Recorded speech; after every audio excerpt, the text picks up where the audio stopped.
Au pas de course, des dizaines de personnes vont d'un bout à l'autre, du flanc de collines affaissées sur la falaise de Tchang.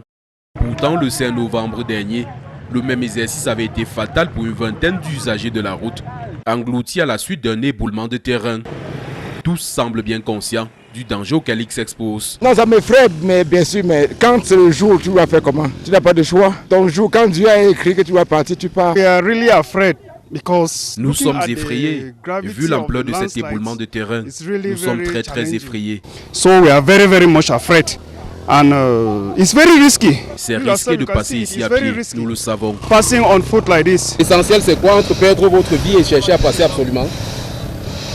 Non, je ne dois pas perdre ma vie. Ces usagers de la route disent n'avoir d'autre choix que de mettre leur vie ainsi en péril, vu que le gouvernement tarde à leur proposer une alternative pour effectuer en toute sécurité le trajet Tchang-Sanchou, depuis qu'une catastrophe a paralysé l'unique voie qui facilitait le trafic entre les deux localités voisines. J'ai peur de la mort, mon père, j'ai peur de la mort. Vous avez peur de la mort, mais oui. Vous passez quand même. Oh, on va faire comment? Vu que j'ai parcouru des kilomètres à traverser le lieu du sinistre, mais vraiment c'est pas facile, mais on n'a pas le choix. Nous avons des occupations qui nous rallient au secteur et puis nous n'avons pas le choix que de courir aussi ce risque, surtout que nous vivons des moments très difficiles dans le pays. Déjà, si tu sors peut-être pour aller te défendre, pour chercher le pain quotidien et qu'il y a des obstacles, tu n'auras pas le choix que de... Ces hommes et femmes n'entendent pas faire le tour de la région de l'Ouest, comme le recommandent les autorités, payés parfois plus de 10 fois plus cher qu'il y a quelque temps,